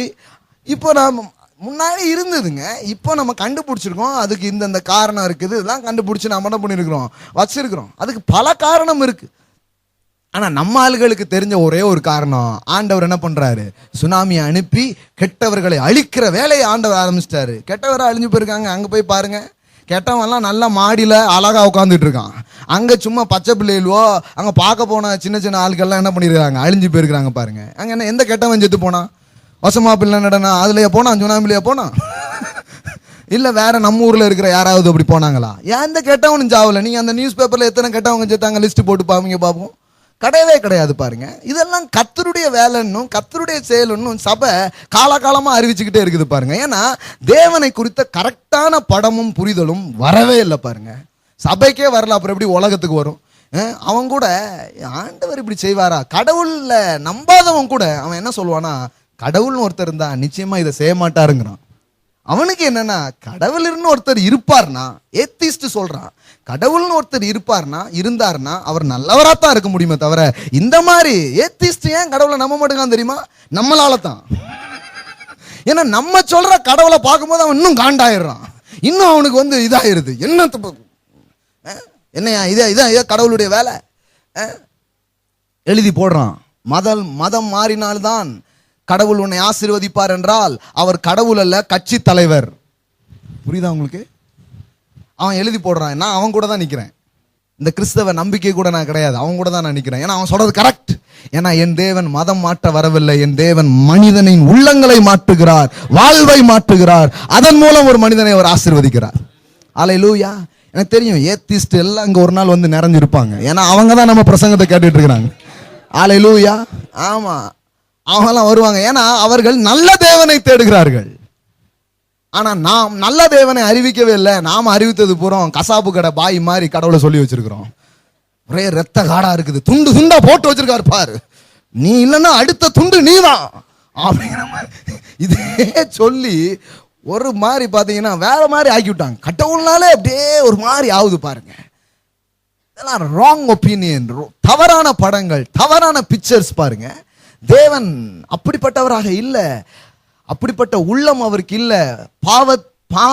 பாவிக்கு எதிரான எண்ணங்களோடு அவர் செயல்படுறவராக இல்லைங்கிறத புரிய வைக்கிறதுக்கு தான் இயேசுவை இந்த பூமிக்கு என்ன பண்றாரு, அனுப்புகிறார். இயேசு இந்த பூமிக்கு அவர் வந்தபோது கூட அவர் எப்படி அறிமுகப்படுத்தப்படுகிறார்? இரட்சகர் என்றுதான் அறிமுகப்படுத்துகிறார். ஏனெனில் அவர் தம் ஜனங்களின் பாவங்களை நீக்கி அவர்களை, பாவத்திற்காக அவர்களை தண்டிப்பாரா, பாவங்களை நீக்கி ரட்சிப்பாரா? இயேசு என்ன வேலையை செய்வாரு? பாவம் இருக்கு, அதை நீக்கி அவன் என்ன பண்ணுவாரு? இதுதாங்க தேவன். இயேசுதான் தேவன். இயேசுவின் மூலம் வெளிப்பட்டவர் தான் தேவன். மீதி எல்லாம் தேவன் கிடையாது. மீதி எல்லாம் தேவனை குறித்த சரியான படம் கிடையாது. என் பைபிளை திறந்த உடனே முதல் பக்கத்திலே வருது மத்தேயுல, ஏனெனில் அவர் தம் ஜனங்களின் பாவங்களை நீக்கி அவர்களை ரட்சிப்பார். எல்லாம் சொல்லுங்க, ரட்சிப்பார். ஆனா நாம பட்சிப்பார் அப்படின்ட்டோம். எல்லாம் சொல்லுங்க, பட்சிக்கிறவர் அல்ல, ரட்சிக்கிறவர். அன்னைக்கு ஒரு மீட்டிங் போயிருக்கிறோம், நானும் நாகராஜும். பாஸ்டர்ஸ் மீட்டிங் உட்கார்ந்துட்டு இருக்கிறோம். அங்க ஒருத்தர் ஜெபிக்கிறார். அந்த ஊர்ல கொஞ்சம் சுவிசேஷத்துக்கு எதிராக ஒருத்தர் கொஞ்சம் வேலைலாம் பார்க்குறாரு போல. ஏன்னா இவங்க பண்ற சுவிசேஷத்துக்கு எதிராக இருந்தால் நம்மளே எதிராக பார்க்கணும் போல தான் தோணும். அந்த மாதிரி ஏதோ பண்ணிட்டு இருந்திருக்கிறான். அவனுக்காக ஜெபம் பண்றாரு. என்ன ஜெபம் பண்றாருன்னா, ஆண்டவரே இந்த எதிராக இருக்கிறவனை ரட்சியும். அத மைக்கில் சொல்ல முடியல பாருங்க, அந்த தைரியம் கூட கிடையாது. இல்லாவிட்டால் பட்சியும் அப்படிங்காரு. நாகராஜ் பார்க்காரு, என்னென்ன சூனியங்கினே வச்சுட்டு இருக்காங்களா, செப்ப கூட்டம்னு சொல்லி கூட்டு வந்தீங்களே. பாஸ்டர்ஸ் இவங்கெல்லாம் இவங்களுக்கு என்ன ஐடியாஸ் இருக்குதுன்னா, கடவுள் வந்து பார்த்துட்டே இருப்பாரு, இல்லைன்னா அப்புறம் பார்த்துக்கோ அப்படின்ற மாதிரி ஒரு மிரட்டல், ஒரு பயம் உறுத்துதல், ஒரு அச்சம் பாருங்க. அதனாலதான் வேதம் சொல்லுகிறது, பூரணமான அன்பு பயத்தை புறம்பே தள்ளும். அல்லேலூயா. தேவனை நீங்கள் அறிய அறிய பயம் உங்களை விட்டு விலகும். பாருங்க, அந்த வசனங்களை உங்களுக்கு காண்பிக்கிறேன். அப்படி வசனம் சொல்லுதா வேதாகமத்தில்? 1 யோவான் 4வது அதிகாரம் 17வது வசனம் பாருங்க. நியாய தீர்ப்பு நாளிலே நமக்கு தைரியம் உண்டாயிருக்கத்தக்கதாக அன்பு நம்மிடத்தில். நமக்கு எப்போ கூட தைரியம் இருக்கான்? நியாயப்பிரமாணத்திலையா? நியாய தீர்ப்பு நாளில் கூட நமக்கு என்னது இருக்கு? நம்ம நியாய தீர்ப்பை சொல்லி பயங்காட்டிட்டு இருக்கோம். ஆனா பைபிள் எப்படி சொல்லுது? நியாய தீர்ப்பு நாளிலேயும் நமக்கு எப்படி இருக்குதான்? ஏன்னா உங்க அப்பா ஜட்ஜா இருக்கிறாரு. ஜட்ஜா இருந்தா உங்களுக்கு என்ன பயம்? நியாய தீர்ப்பு நாளில் உங்களுக்கு என்ன கிடையாது? பயமே கிடையாது. அதுவும் நம்ம சொல்ற நியாய தீர்ப்புனா நம்ம என்ன நினைக்கிறோம்னா, வெறும் தண்டனை வழங்குகிறது தான் நியாய தீர்ப்பு நம்ம நினைக்கிறோம். கொஞ்ச நாளுக்கு இன்னும் அதுக்கப்புறம் உங்களுக்கு நான் சொல்ல போறேன். தேவனுடைய நியாய தீர்ப்புங்கிறது நீங்க நினைக்கிற மாதிரி கிடையாது. தேவனுடைய நியாய தீர்ப்புங்கிறது ஒரு மனிதனை தண்டனையில போய் முடிகிற தீர்ப்பை அவர் செய்யறது இல்லை. வழக்கமான தீர்ப்பு எடுத்துக்கோமே, அது என்ன நான் உங்களுக்கு அப்புறமா சொல்றேன். ஆனா இது உங்களுக்கு சொல்றேன் பாருங்க. வழக்கமான தீர்ப்பு எடுத்துக்கிட்டா கூட, இப்போ ஒரு ஓட்டப்பந்தயம் நடக்கு, ஜட்ஜா ஒருத்தர் என்ன பண்ணிருப்பாரு? உட்கார்ந்துருப்பாரு. இப்போ ஓடி பரிசு ஒருத்தன் வின் பண்ணிடுறான், அவனுக்கு நியாய தீர்ப்புனா எப்படி இருக்கும்? அவனுக்கு சந்தோஷம் தானே. நியாய தீர்ப்புனா எல்லாருக்கும் பயம் கிடையாதுங்க. தோற்றவனுக்கு தான் என்னது பயம். என்னன்னா இங்க வந்து என்ன அவருடைய பிள்ளையா மாத்திருக்கிறாரு. இப்ப எனக்கு ஜட்ஜ்மெண்ட் அப்படின்னு ஒண்ணு இருக்குன்னா அது பரிசளிக்கும் விழாவாக இருக்கிறது.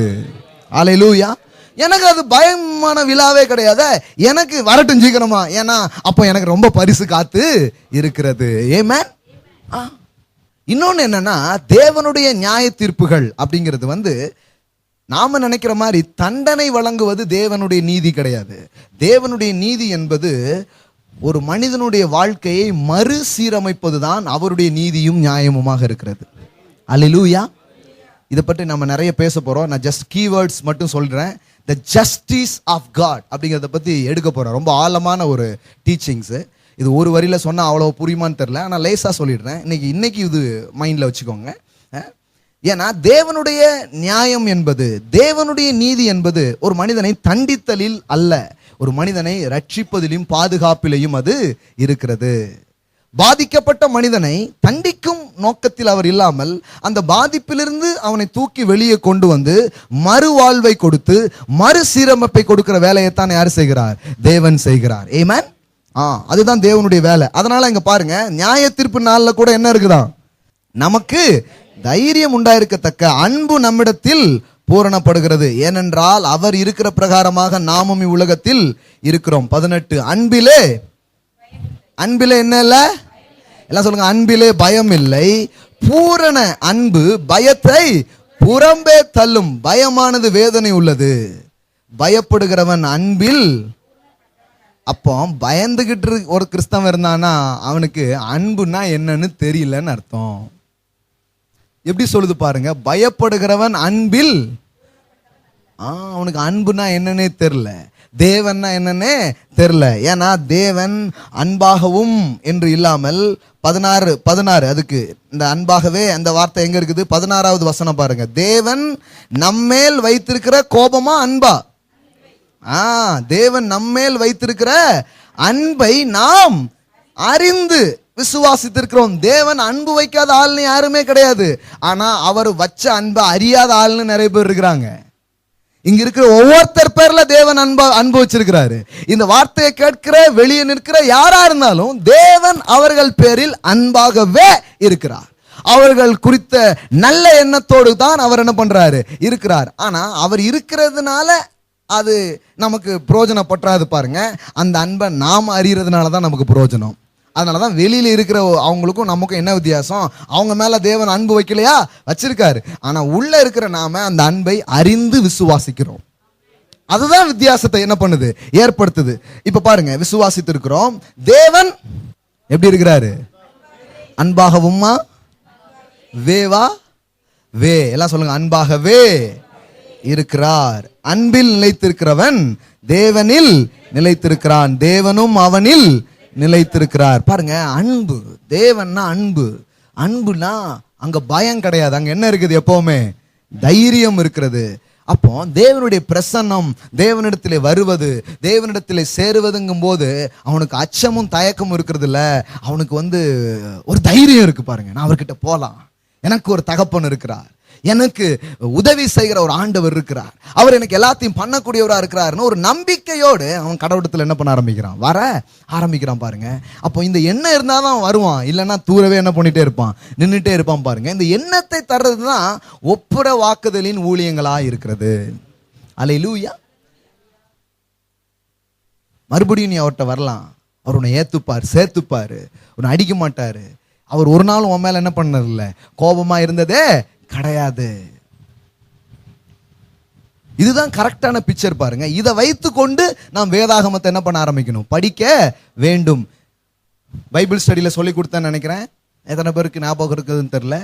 என்ன சொல்லி கொடுத்தோம், வார்த்தையை கொண்டு வாக்கியங்களை படிக்க வேண்டும் அப்படின்னு சொல்லி கொடுத்தேன். ஞாபகம் இருக்கா?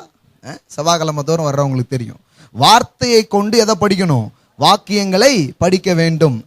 அதாவது வார்த்தை என்பது யார், கிறிஸ்து. வாக்கியங்கள் என்பது என்ன, வேத புத்தகம்.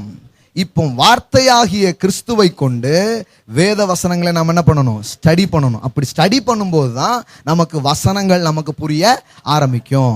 இயேசு தான் பெர்ஃபெக்ட் பிக்சர் பிதாவை பற்றி.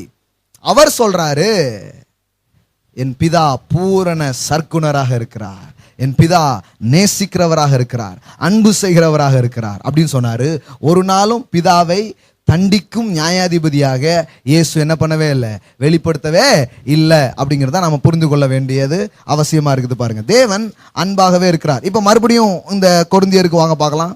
2 கொரிந்தியர் 5 அதுக்கு வாங்க. 19, தேவன் உலகத்தாருடைய பாவங்களை எல்லாம் சொல்லுங்க, எண்ணாமல் 3 வாட்டி சொல்லுங்க பார்க்கலாம். அவர் என்ன பண்றது கிடையாது, என்றதே கிடையாது. அவர் அதை அக்கௌண்ட்ல வைக்கல. அவருடைய அக்கௌண்ட்ல எது கிடையாது, பாவ கணக்கு இல்லை. எல்லாம் சொல்லுங்க, பாவ கணக்கு இல்லை. எண்ணாமல் பைபிள்ல போட்டிருக்க, ஆனா இதை காலமெல்லாம் என்ன வைத்த வேலையை மதம் செய்திருக்கிறது, மத பிரசங்கங்கள் செய்திருக்கிறது. எவ்வளவு இருக்கு தெரியுமா, நின்னு அக்கௌண்ட பார்த்து சொல்லுதேன். ஒவ்வொரு முறை ஜபத்துக்கு போகும்போதும் என்ன சொல்றாங்கன்னா, சும்மா உன் ஜபத்தை கேட்டுருவாரா, உன் பாவத்தை முதலாவது நீ அறிக்கை பண்ண வேண்டும். எங்க போட்டிருக்குது காமிங்க.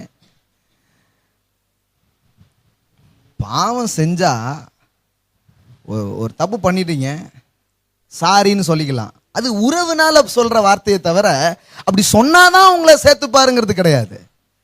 சாரி அப்படின்னு என்ன பண்ணலாம், சொல்லலாம், தப்பு கிடையாது. ஆனா நாம என்ன பண்ணிட்டோம்னா, இந்த உறவை முக்கியப்படுத்துறதுக்கு பதிலா இந்த சாரியை ரொம்ப முக்கியப்படுத்திருக்கோம். அதனால வாரம் வாரம் செஞ்சமோ செய்யலையோ, பண்ணமோ பண்ணலையோ, ஒரு புக்கை நாங்க கொடுத்துருவோம். அறிந்தும் அறியாமலும் தெரிந்தும் தெரியாமலும் நாங்கள் செய்த சகல பாவங்களை எங்களுக்கு என்ன பண்ணிருங்க, மன்னிச்சிருங்க ஐயா, அடுத்தால ஆசீர்வாதம் வேணும், அதனால இதை மன்னிச்சு என்ன பண்ணிடுங்க, தயவாக எங்களை என்ன பண்ணிக்கோங்க, ஏத்துக்கோங்க, சேர்த்துக்கோங்கன்னு நம்ம சொல்ல வச்சிட்டோம்.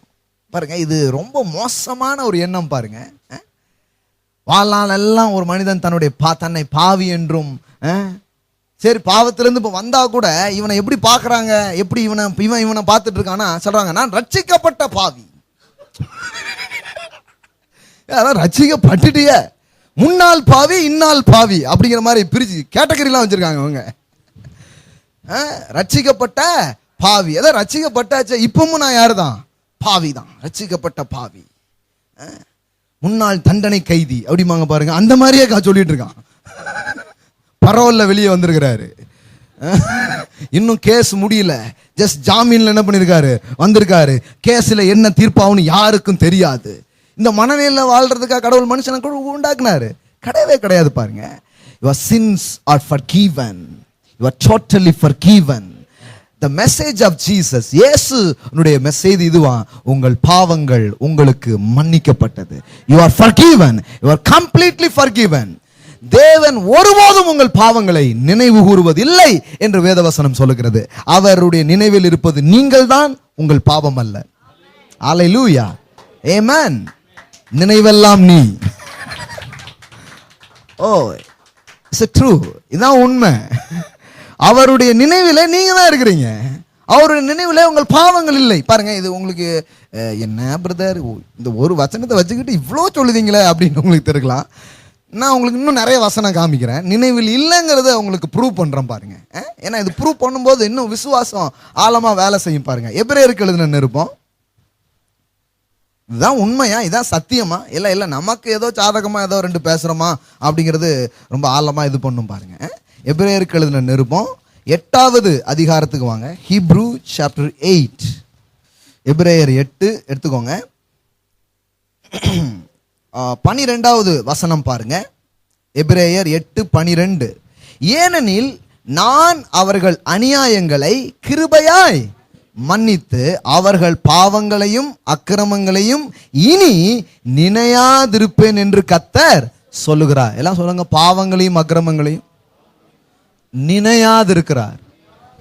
நாம் என்ன பண்ணிட்டு இருக்கிறோம், அதை நிறைய நேரத்தில் தேவனே மன்னிச்ச பாவங்களை கூட நிறைய பேர் நினச்சிட்டே இருக்கிறாங்க. என்னதான் இருந்தாலும் நம்ம ஒரு காலத்தில் செஞ்சோம் இல்லையா, அதை நம்ம என்னைக்கும் மறக்கக்கூடாது, அதை நம்ம மறந்துடக்கூடாது. உங்களை மன்னிச்சாருங்கிறத ஞாபகம் வச்சுக்கோங்க.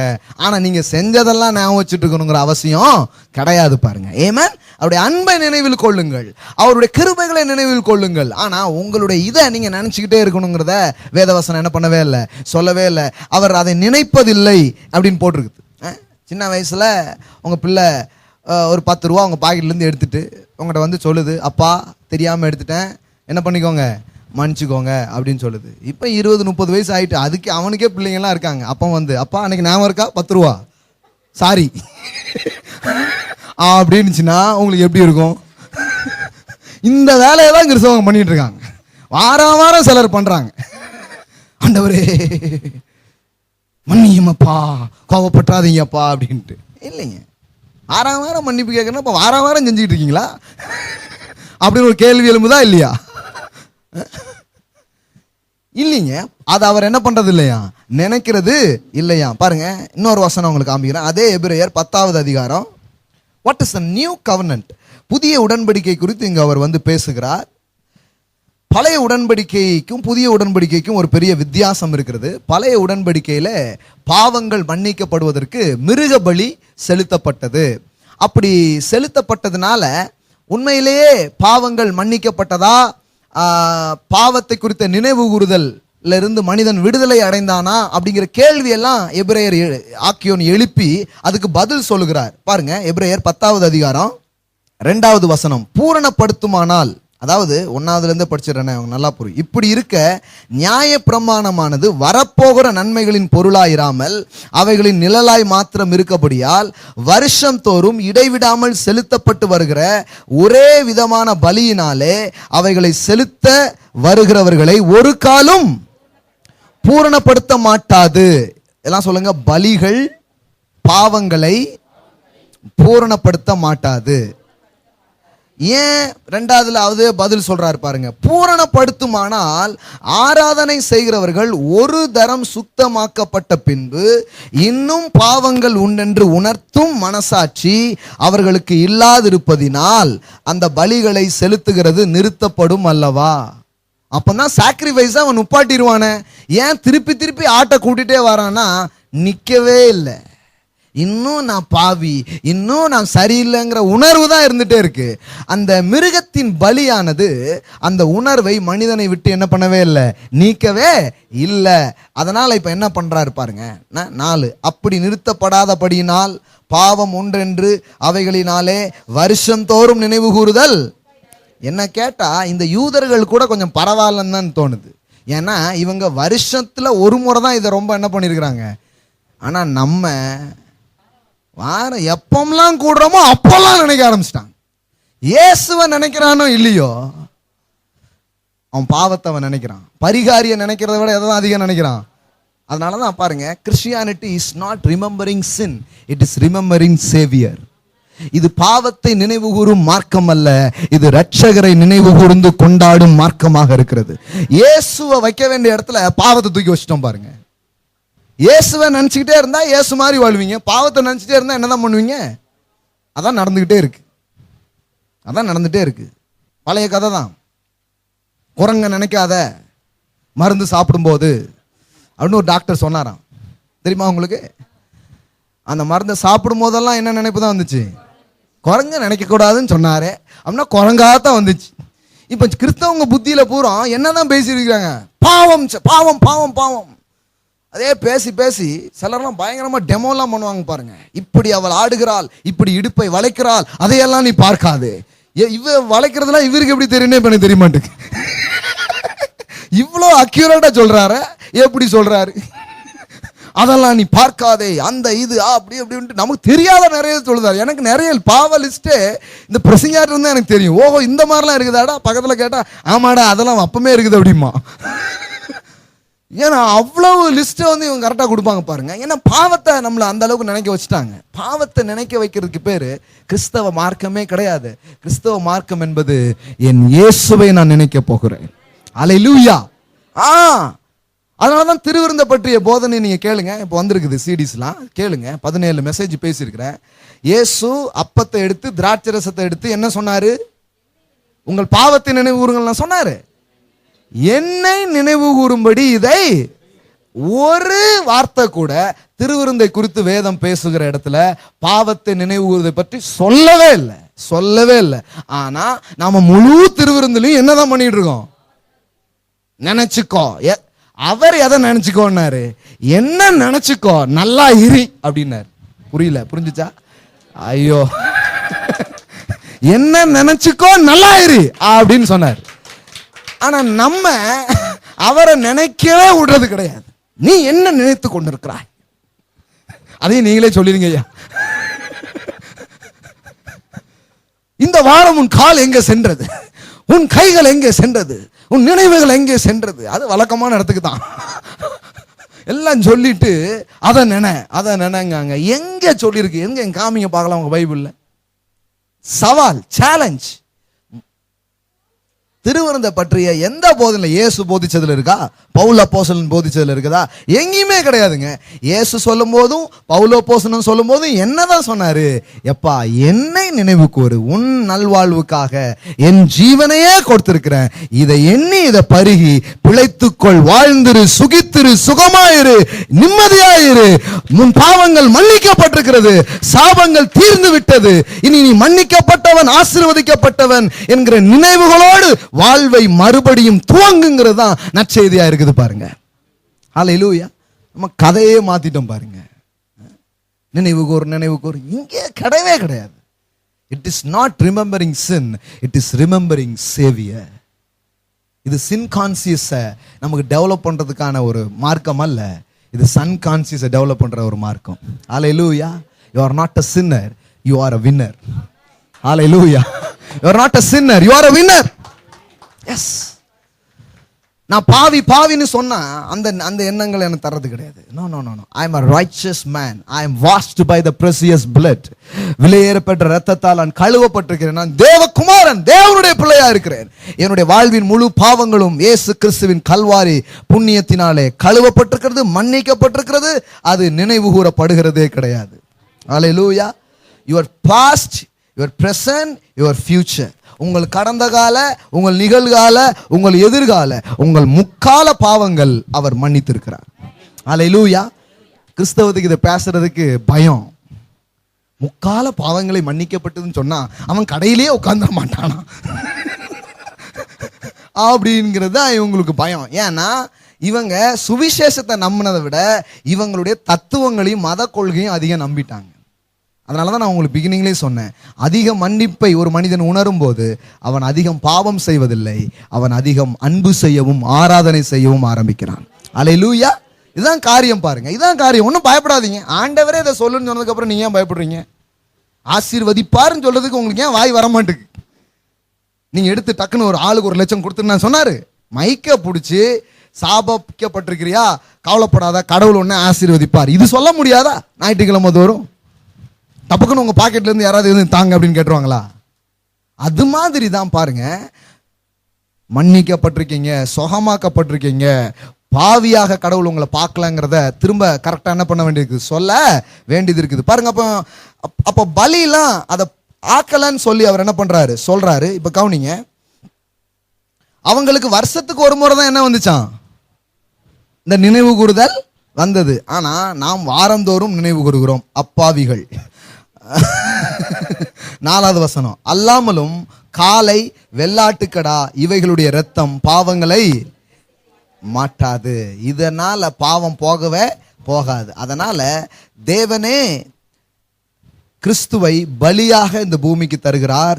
கிறிஸ்து என்கிற ஒரே பலியினால் நம் பாவங்கள் நீக்கப்படுகிறது என்று வேதம் மிக தெளிவாக பேசுகிறது. 14வது வசனம் பாருங்க, ஏனெனில் பரிசுத்தமாக்கப்படுகிறவர்களை ஒரே பலியினாலே, எல்லாம் சொல்லுங்க, ஒரே பலியினாலே என்றென்றைக்கும் பூரணப்படுத்தி இருக்கிறார். ஓ, எவ்வளவு பேருக்கு புரியுதுன்னு தெரியல. எல்லாம் சொல்லுங்க, ஒரே பலி. அப்போ பல பலிகள் செலுத்தினாங்க, ஒரு மனுஷன் கூட மன்னிக்கப்பட்ட ஃபீலிங் அவனுக்கு வரல. இப்போ ஒரே பலி, அது மட்டும் இல்ல, என்றென்றைக்கும், once for ever and ever. Hallelujah. ஒரே பலி, ஆனால் ஒரு முறை செலுத்தப்பட்ட அந்த பலி என்றென்றும் பாவ நினைவுகளிலிருந்து என்னை விடுதலை ஆக்குகிறது. ஹல்லேலூயா. ஒரு நாள் நான் குற்றவாளிங்கிற எண்ணத்தை தேவன் உங்களுக்கு தரவே மாட்டார். அதை தேவனுடைய ஆவியானவர் உங்க வாழ்க்கையில செய்யவே மாட்டார். ஏன்னா கிறிஸ்துவின் ரத்தம் உங்களுக்காக இவ்வளவு செய்திருந்தால் ஒரு நாளும் உங்கள் பாவத்தை குறித்த உணர்வையும் கண்டம்னேஷனையும் குற்றச்சாட்டுதலையும் அவர் கொண்டு வரவே மாட்டார். அவர் ஒன்றைத்தான் செய்வார், நீ மன்னிக்கப்பட்டவன், நீ ஆசீர்வதிக்கப்பட்டவன். இதைத்தான் ஆவியானவர் சொல்லுவார். ஹல்லேலூயா. ஏன்னா இயேசு இவ்வளவு பண்ணிட்டு ஆவியானவர் வேற வேலை பண்ணிட்டு இருந்தா அப்புறம் திரித்துவத்திலே கலகமா இருக்காதா? இருக்காது பாருங்க. அந்த மாதிரி காரியங்கள்லாம் அவர் செய்யறதில்ல. இப்ப பாருங்க 16வது வசனம் வாசிக்கலாம். 16, அந்நாட்களுக்கு பின்பு நான் அவர்களோட பண்ணும் உடன்படிக்கை ஆவது, நான் என்னுடைய பிரமாணங்களையும் அவருடைய இருதயங்களில் வைத்து அவைகளை அவருடைய மனதிலே எழுதுவேன் என்று கர்த்தர் சொல்லுகிறார் என்று உரைத்த பின்பு, இப்ப பாருங்க 17, அவர்களுடைய பாவங்களையும் அவர்களுடைய அக்கிரமங்களையும் நான் இனி, எப்படி சொல்றாரு பாருங்க, நான் இனி, எப்பா நான் அதை நினைக்கிறதே இல்லப்பா, இதை கொஞ்சம் கரெக்டா சொல்லிடுங்க. ஆனா நம்ம என்ன பண்றோம்னா, மறந்துடுவாரா, நீ மறக்கலாம் ஆனால் அவர் மறக்க மாட்டார் அப்படின்ட்டாங்க. இது என்னன்னா, சாமி வரம் கொடுத்தாலும் இந்த பூசாரி வரம் கொடுக்கலன்ட்டு ஒன்று சொல்லுவாங்க பாருங்க, அந்த மாதிரி தான் இருக்கு. அவரே எல்லாம் விட்டுருப்பாங்க. இல்ல ஆண்டவரே அப்படிலாம் விடக்கூடாது, இவன் ஆண்டவர்கிட்ட போய் ஆண்டவரை டீச் பண்ணுவாங்கன்னு நினைக்கிறேன். ஆண்டவரே குளிர் விட்டு போயிடும் ஆண்டவரே அப்படின்னு இவங்க ஆண்டவருக்கே டீச் பண்ற அளவுக்கு இவங்க என்ன ஆயிட்டாங்க, ரொம்ப டெவலப் ஆயிருக்கு. மதம் அந்த அளவுக்கு டெவலப் ஆயிருக்கு பாருங்க. எவ்வளவு அழகா போட்டிருக்கு பாருங்க, நான் இனி நினைப்பது இல்லை, எல்லாம் சொல்லுங்க, நினைக்கிறது இல்லை, உங்களைத்தான் நினைக்கிறார். ஆமென். உங்கள் பாவங்களை அல்ல. நீ என்னால் மறக்கப்படுவதில்லை அப்படிதான் பைபிள்ல போடுறதே தவிர உன் பாவங்கள் என்னால் மறக்கப்படுவதில்லை அப்படி போட்டிருக்குதா? இல்லையே, அப்படி போடலீங்களே. நீ என்னால் உன்னை நான் மறக்கவே மாட்டேன் அப்படிதான் சொன்னார். ஹல்லேலூயா. உங்கள் செயல்களையும் உங்க காரியங்களையும் வச்சுக்கிட்டு உங்களை அவர் என்ன பண்ணல, பார்க்கவே இல்லை பாருங்க. இது ஆழமாக என்ன வேண்டும். ஏன்னா நிறைய பேருக்கு இது ஆழமா போகாததுனால ஒரு பிரச்சனை கிளம்புது. என்ன பிரச்சனை தெரியுமா? ஏதாவது கொஞ்சம் குறுக்களுக்கு நெருக்கலா ஏதாவது நடக்கும்போது டக்குன்னு புத்தியில் என்ன வரும் தெரியுமா, எப்ப செஞ்சதோ இப்போ வாங்கிக்கிட்டு இருக்கோம். இதுல பிரச்சனையாதுன்னு சொல்லிடுவாங்க, நம்ம கொஞ்சம் விளையாட்டா விளையாண்டுருக்கோம் அதனால வந்திருக்கு. வச்சாரு பாரு ஆண்டவர் கரெக்டான நேரத்துல அப்படிம்பாங்க பாருங்க. இல்ல இல்ல இல்ல, sin is produce consecutions. பாவம் விளைவுகளை ஏற்படுத்துகிறது. ஆனால் நான் சொல்வது தண்டனையை பற்றி நான் சொல்லிக் கொண்டிருக்கிறேன். தேவன் தண்டிக்கிறது இல்லை. ஹல்லேலூயா. ஆனால் பாவம் ஒரு விளைவை ஏற்படுத்துகிறதா? அது விளைவை ஏற்படுத்துகிறது, அது உண்மைதான். பிளேட் எடுத்து கட் பண்ணீங்கன்னா என்ன வரும்? பிளட் வரும். வருமா வராதா? இல்லைங்க, அது நாங்கள் வந்து புது உடன்படிக்கையில் இருக்கிறோம், நாங்கள் வெட்டினா ரத்தமே வராதுன்னா அப்போ வாங்க செக் பண்ணிடுவோம். கட்டாயமா வரும். புது உடன்படிக்கை புது உடன்படிக்கைன்னு 100 முறை சொன்னாலும் என்ன பண்ணும்? பிளட் வரதான் செய்யும். ஏன்னா இட் இஸ் அ கான்சிக்யூஷன். இந்த இடத்துல இருந்து குதிச்சோன்னா என்ன ஆகும்? காலு அடிபடும். ஏன்னா இது விளைவுகள் என்பது வேற, தண்டனை என்பது வேற. ஆனால் நாம் தேவன் தண்டிக்கிறவராக சொல்லி வைத்திருக்கிறோம். நான் அதுக்கு எதிராக பேசுகிறேன். இந்த பழத்தை சாப்பிடும் நாளிலே உன்னை கொல்லவே கொல்லுவேன், அப்படியா சொன்னாரு? அங்க பாருங்க, கரெக்டா விளங்கும் உங்களுக்கு. கொல்லவே கொல்லுவேன்னா என்னது? தண்டனை. சாகவே சாவான்னா விளைவு. விளைவு அப்படிங்கிறது வேற, தண்டனைங்கிறது வேற. நீ ஒரு சில காரியங்கள் பண்ணும்போது சில விளைவுகள் வருது. ஆனா என்ன நற்செய்தினா, ஒரு மனிதன் தேவனிடத்தில் வரும் பொழுது அவன் பாவங்களையும் மன்னிக்கிறாரு, அந்த விளைவிலிருந்தும் அவனை தூக்குகிறாருங்கிறதா நற்செய்தியாக இருக்கிறது. அல்லேலூயா. இல்லப்பா வெறும் பாவத்தை மட்டும் மன்னிப்பேன், விளைவுகளை நீ தான் பார்த்துக்கணும், அப்படி சொல்றது இல்லை. அதனாலதான் பைபிள்ல வெறும் பாவங்களை மன்னிக்கிறவராக இயேசுவை பற்றி சொல்லாமல் சாபங்களை போக்கும் பரிகாரியாக அவரை பற்றி சொல்லியிருக்கிறது. அது என்ன? பாவம்னா நமக்கு தெரியுது இல்லையா? சாபம்னா என்ன? சாபங்கிறதே என்னன்னா அது விளைவு தான், கான்சிக்யூஷன் தான். என்னன்னு சொல்லுது? உன்னி நிமித்தம் இந்த பூமி சபிக்கப்பட்டிருக்கும். சாபம். கர்ப்ப வேதனையோடு தான் உன் மனைவி என்ன பண்ணுவா? பிள்ளைய பெறுவா. அது சாபம். அப்ப ஆசீர்வாதம் என்ன? வேதனையே இல்லாம பிள்ளையை பெற்றெடுப்பாள். அல்லேலூயா. கஷ்டப்பட்டாதான் வயிறு நிரம்பும், அது சாபம் இல்ல. தேவன் என்னை ஆசீர்வதிச்சாருன்னு இஷ்டப்பட்டு வேலை செஞ்சாலே ஆசீர்வாதம் வரும் அப்படிங்கிறாரு. அப்படியே மாத்தி தோசையை மாத்தி போட்டீங்கன்னா அதான் முடிஞ்சு போச்சு. சாபத்தை படிச்சாலே ஆசீர்வாதம் புரியும் பாருங்க. நெத்தி வேல்வ நிறத்துல சிந்துனாதான் உனக்கு கொஞ்சம் ஏதாவது கிடைக்கும். அது சாபம். அது அந்த சாபத்திலிருந்து கிறிஸ்து இயேசு உங்களையும் என்னையும் விடுதலையாக்கி இருக்கிறார். அல்லேலூயா. இப்போது ரொம்ப கடினப்பட்டு கஷ்டப்பட்டதுனால வருகிற ஆசீர்வாதத்தை நாம் பார்க்காமல், சாபம் நீங்கி தேவன் எனக்கு தந்திருக்கிறதை சந்தோஷமாய் செய்ய போகிறேன் என்று செய்யறதுனால வருகிற ஆசீர்வாதங்களை உங்கள் வேலைகளிலே நீங்கள் பார்க்க முடியும். அல்லேலூயா. உங்கள் உறவுகளிலே நீங்கள் பார்க்க முடியும். அப்போ சாபம் அப்படிங்கிறத என்ன அப்படின்னா, பாவத்தினுடைய விளைவு தான் என்னது? சாபம். அப்போ கலாத்தியர் 3:13 நாம் இப்படி வாசிக்கிறோம், மரத்திலே தூக்கப்பட்ட எவனும் சபிக்கப்பட்டவன் என்று எழுதியிருக்கிறபடி கிறிஸ்து நமக்காக சாபமாகி, எல்லாம் சொல்லுங்க, நமக்காக சாபமாகி.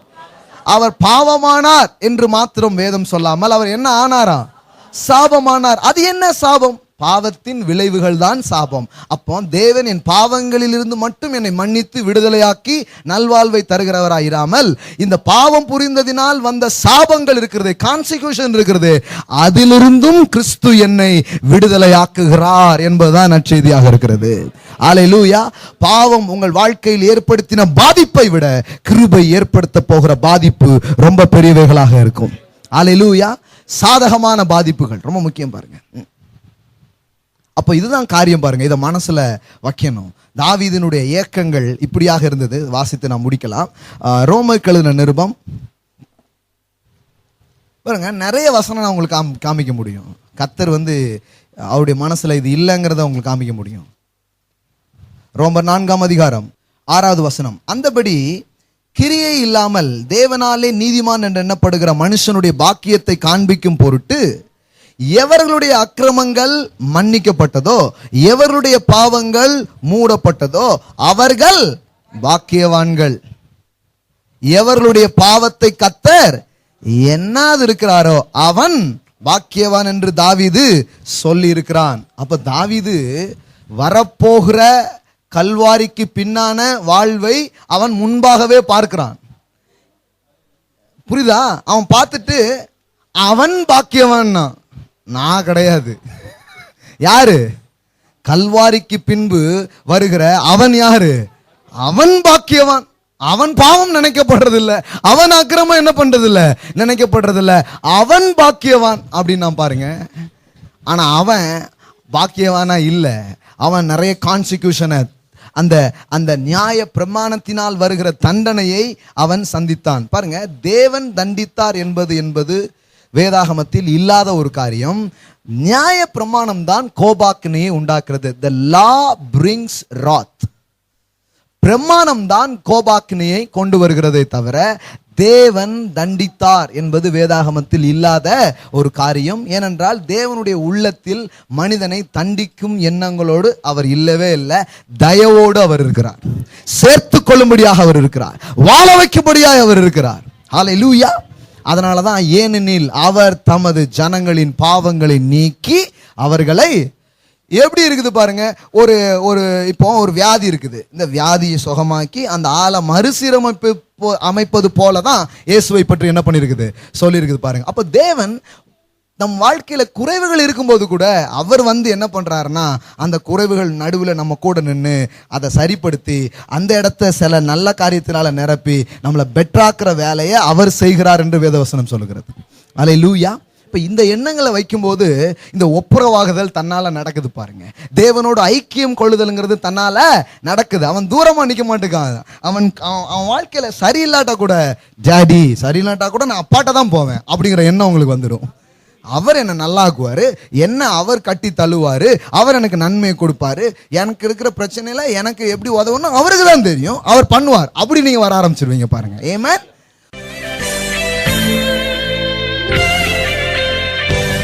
Rock Jesus Royal Family Church